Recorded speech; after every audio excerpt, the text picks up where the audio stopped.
Hər vaxtınız xeyir olsun, əziz şagirdlər. Bugün biz 18 yanvar 2026-cı il tarixində 7-ci sinif üzrə keçirilmiş RFM-in sınaq imtahanına tanış olacağıq. Birinci sualda deyir ki, şəkildə təsvir olunan bitki hüceyrəsinin hansı rəqəmlə verilən orqanelləri sitoplazmadan iki membranla ayrılır? Söhbət burada iki membranlar orqanel olduğundan gedir. Burada iki membranlar orqanellər plastidlər və mitoxondrilərdir. Qələmimizi buradan götürək. 2 və 5. Düzgün cavab C bəndi.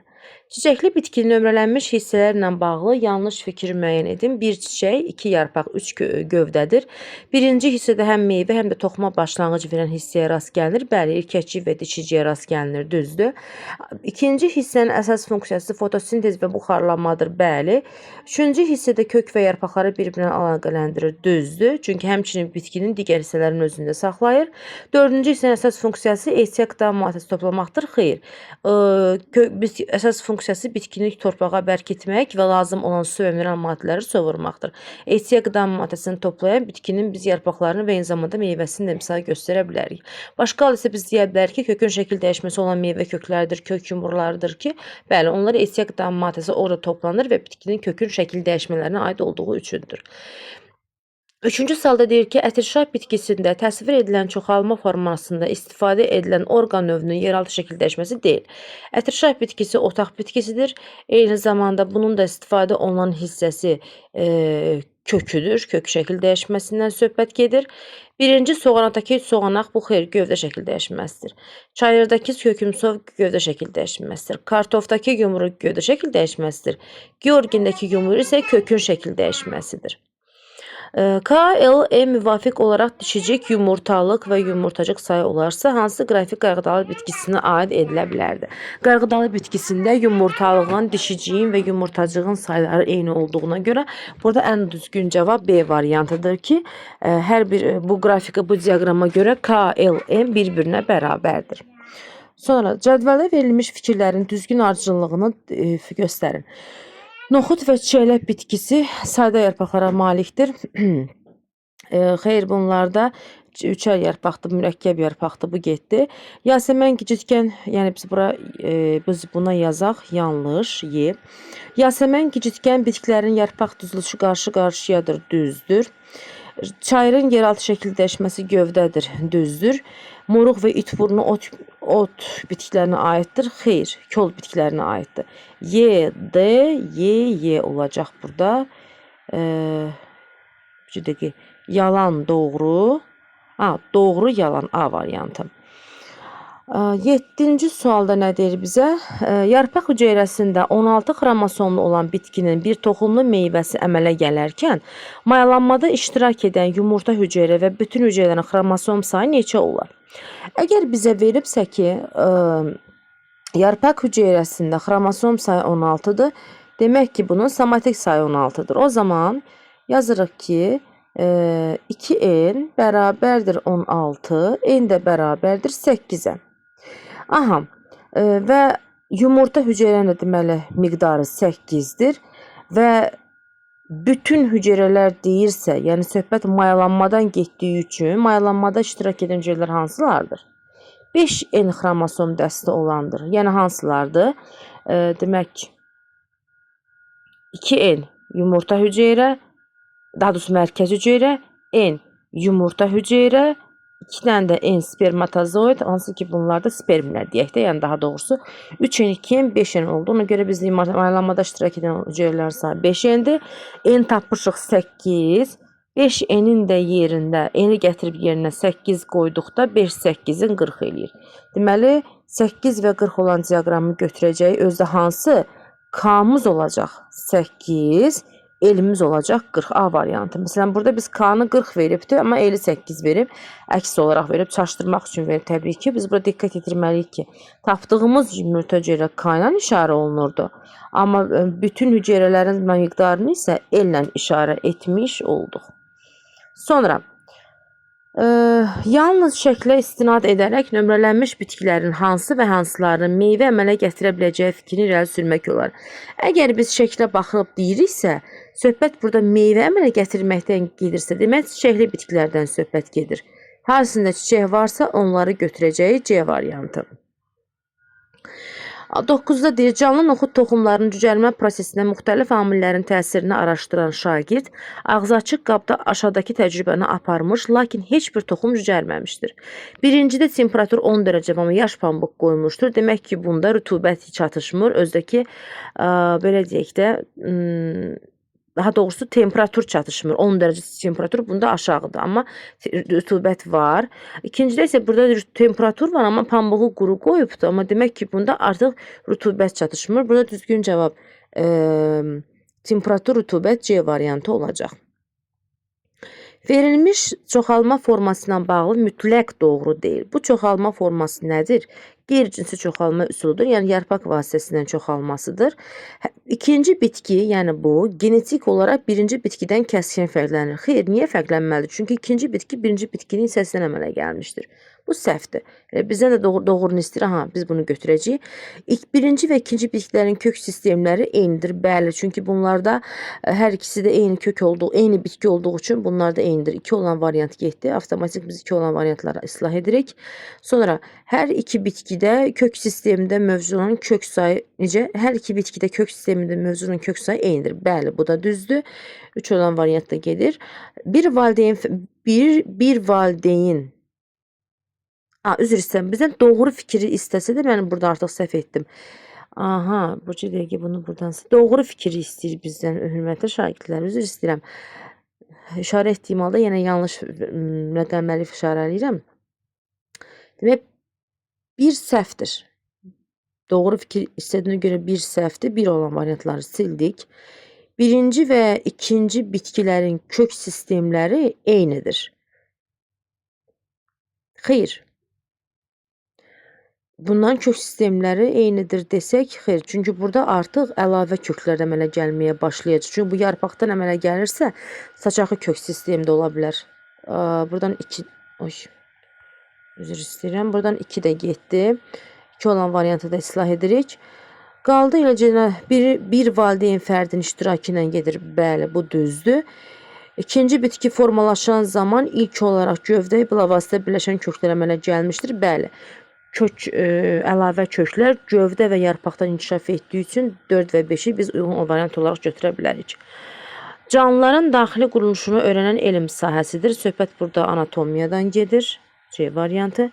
Sual işarəsilə işarələnmiş orqanel haqqında hansı fikir yanlışdır? Bu çox güman bir həm heyvanda, həm bitkidə varsa, demək, görək nə ola bilər? Hüceyrə tənəffüs zamanı oksigen qazından istifadə edən orqanel ola bilər. Düzdür.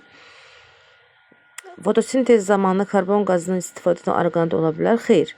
Əgər həm bitki, həm heyvan cürəsi üçün varsa, bu plastitlər adətən fotosintez həyata keçirilir. Amma heyvan cürəsində plastit yoxdur. Bizdən də yanlışı istədiyinə görə düzgün cavab B-dir. Məsələn, C-də deyir ki, zülaz sintezində iştirak edən dəyirmi cisimcik formasında olan orqanellər var. Məsələn, bu dəyirmi cisimcik kimi götürə bilərik. Ribosomları götürə bilərik. Canlılarda bütün aləmdə rast gələn orqanel ola bilər. Bu da ribosom ola bilər. Ona görə bizdə düzgün cavab B variantıdır. Məntiq uyğundur. Hüceyrədəki irsi məlumat daşıyan strukturları membranla sitoplazmadan ayrılmayan. Söhbət membransız orqanellər istəyindən gedir.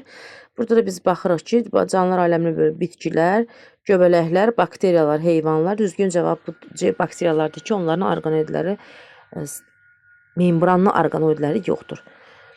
Cədvələ əsasən X-i müəyyən edin. X-imiz şirəli meyvədir. Özü toxum sayı çoxludur. Şirəli meyvə deyirsə, gözüyumulu olaraq biz buradan toxumca və qutucuq meyvəni çıxırıq. Çəyirdək meyvə deyirsə, amma toxum sayı çox olduğu üçün çəyirdək meyvəni çıxır, yerdə qalır gülə meyvə. Qrafikdə və lobiya bitkisinin bir çiçəyinə məxsus hissələr və onların sayı əks olunmuşdur. Hansı fikir doğrudur? Bizə M-i veribsə, baxaq görə demək, M-in sayı L-dən az olmalıdır. Gəlin bu fikirlərə baxaq. Söhbət əgər lobiya bitkisindən gedirsə, lobiya bitkisi çox toxumludur. Bəli, özdə quru meyvələrə aiddir və buynuz meyvədir. Ona görə də biz çox toxumlu deyiriksə, gəlin eli götürək yumurtacıqların sayını. Çünki toxum yumurtacıqdan əmələ gəldiyinə görə yumurtacığın sayı nə qədər çoxsa, o qədər də toxum, ondan da o qədər meyvə əmələ gələcək. Demək, el yumurtacıqdır. Yazaq buradan yumurtacıq. yazaq belə. M isə yumurtalıqdır. Yəni bir dənə yumurtalığın içərisində çoxlu sayda yumurtacıq olduğu üçün düzgün cavab bu ola bilər ki, B. M yumurtalıq sayı, L isə yumurtacıq sayıdır. 16-cı sual deyir ki, hansı calaq üsulunda calaq altıya tel şəkilli kəsik atılır? Çox rahat bir cavab, göz calağından söhbət gedir. Hansı bitki aid yarpaq verilməmişdir? Atşabalıdında barmaq varidir, çiyələkdə üçərdir, noxudda cüt lələk varidir, inci çiçəyində isə sayda yarpaqlara aiddir. A variantı. Verilənlərin hansının əmələ gəlməsində yumurtalıq iştirak edir? Söhbət meyvələrdən gedir, düzdürmü? Biz meyvələri götürəcəyik buradan. Bunlar şəkil dəyişmələrdir. Demək, götürək buradan 2 ilə 4'ü. Bu da şəkil dəyişmə. Düzgün cavab B variantı. Çiçəkli bitkidə təsvir edilmiş K, N, L, M hissələri doğru fikri müəyyənləşdirin. K nədir? Bəli, K ləçəkdir. N erkəkçikdir. L kəsə yarpağıdır. M çiçək saplağıdır. N hissəsində baş verən bütün proseslər K hissəsində də baş verə bilər. Sizcə baş verə bilərmi? N-də mayalanma gedirsə K-da gedə bilməz. Bizdən doğrunu istədiyinə görə bir səhvdir. Bir evli hermafrodit çiçək təsvir edilmişdir. Bəli, həm erkəkciyi, həm dişiciyi vardır. 2 düzdür. N hissəsində baş verən proseslərin müxtəlifliyi qoyun burada. N hissəsində baş verən proseslərin müxtəlifliyi K, L, M nəzərən daha çoxdur. N-də baş verən, bəli, N-də meyoz prosesi də gedir, amma L və M hissəsində isə demək, bəli, bu fikir düzgündür, bu məntiqə uyğundur. K hissəsində baş verən proseslər nəticəsində bitkinin dişi qametafita formalaşır, heç dəxli yoxdur. Yəni K burada ləçəkdir, bu səhvdir. N hissəsində baş verən proseslər gələcək nəsillərdə müxtəlifliyə səbəb olur. Bəli, N hissəsində mayalanma getdiyinə görə biz bunu ayırd eləyə bilərik. Düzgün cavab 2, 3, 5-dir. 20-ci sualda nə deyir? Şəkildə verilmiş hüceyrələ bağlı yanlış fikir müəyyənləşdirin. Bu eritrositlərdir. Yazaq burada. Eritrosit. Eritrositlər heyvan orqanizmində ixtisaslaşmış hüceyrələrdir. Bizdən yanlış fikri istəyir. İxtisaslaşmış hüceyrələrdir. Bəli, düzdür. Qırmızı qan hüceyrələri və ya eritrositlər adlanır. Düzdür. Yetkin halda birdən çox nüvəyə malikdir. Xeyr. Onu yetkin halda nüvəsizdir. Tərkibində hemoqlobin üzvlərinə rast gəlinir. Bu da düzdür. Demək, düzgün cavabımız elə burada C variantıdır. Sonra hansı strukturlarda yerləşən hüceyrələr gələcək cinsi hüceyrələrə, qametlərə başlanğıc verir? Biz baxan kimi görürük ki, burada söhbət erkəkcikdən və dişicikdən gedir. 2 və 4-cüdən gedəcək söhbət. 22-ci sualda deyir ki, göstərilən proses haqqında hansı fikir yanlışdır? Bu sporun əmələ gəlmə prosesidir. Bakteriyalarda spor yalnız özünü müdafiə sisteminə çevrilmişdir. Temperatur aşağı düşdükdə, qida çatışmadıqda, aşağı temperatur olduqda və yaxud ki, yuxarı temperatur olduqda olur ki, çoxalma xidmətləri fikir səhvdir. Yalnız göbələklərdə çoxalmağa kömək göstərir. Göstərilən təsvirə əsasən aparılan gövdə kəsiyi bitkidə aşağıdakı hisslərdən hansına səbəb ola bilər? Əgər qabıq qatı çıxarılıbsa, gövdənin daxili quruluşuna zəng yetirsə, qabıq qatında flayma və mantar yerləşir. Əgər bunun flayması çıxarılıbsa, demək burada söhbət üzvü maddədən gedəcək. Demək ki, üzvü maddənin çatdırılması zəif olduğuna görə aşağıdan əgər kəsilibsə, üzvü maddə yuxarıda yarpaqlarda sintez olunur. O da aşağıya doğru sirayət eləyə bilmir. Ona görə də bu baxan kimi variantların içərisində D variantı uyğun gəlir. Deyir, kəsik aparıldığı andan etibarən fotosintez dayanır. Xeyr, fotosintez yarpaqda gedir, heç dəxi aidiyyatı yoxdur. Kəsiyin aparıldığı andan etibarən bitki məhv olur. Niyə məhv olsun? Üzvü maddələr, qeyri-üzvü maddələr, su və mineral duzlar deyək də, oduncaq borları, ksilema borlarına aşağıya doğru qalxacaq yuxarı. Köklərin torpaqdan kifayət qədər su qəbul etməsinə səbəb ola bilər. Xeyr, ksilema borları salamat heç bir ziyanı yoxdur. Köklərin bəli üzvü maddənin çatdırılmasına mane olur. Bu fikir düzgün fikirdir.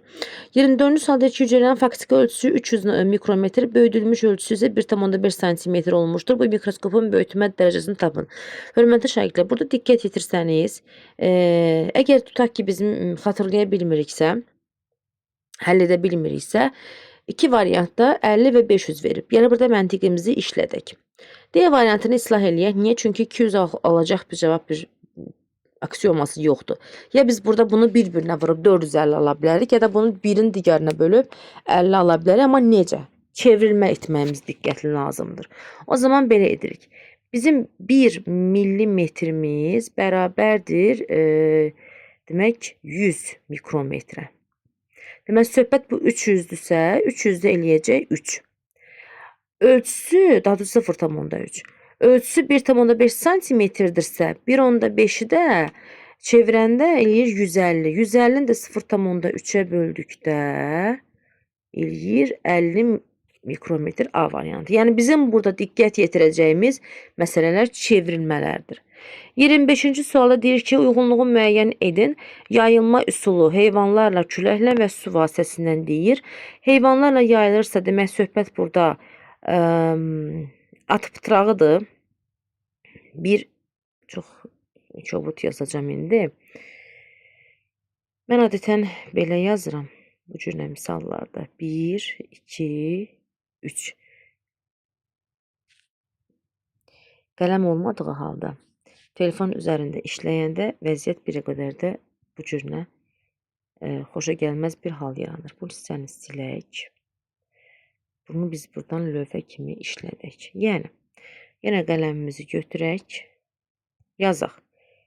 Baxın, belə bir diaqramı çəkirəm. 3 hissəyə bölürəm. 1, 2, 3. Deməli, heyvanla deyirsə, götürürəm, birinci olur. Meşə gilası, at pıtrağı. İkinci olur, küləklə deyirsə, hansının tocuğu yüngüldürsə onu götürürəm. Gökəni, qovağı, bir də zəncir otunu. Üçüncü isə suda yaşadığına görə qızıl ağacı götürürəm. O da əsasən qızıl ağac dövlət quyruğunun ətrafında, yəni Lənkəran lerik zonasında olur, rast gəlinir. Bu qədər əziz şagirdlər, bizim izahlarımız bu qədər. Kimin nə sualı varsa, kimin nə belə deyək, fikri varsa aşağıda bildirə bilər. Sağ olun.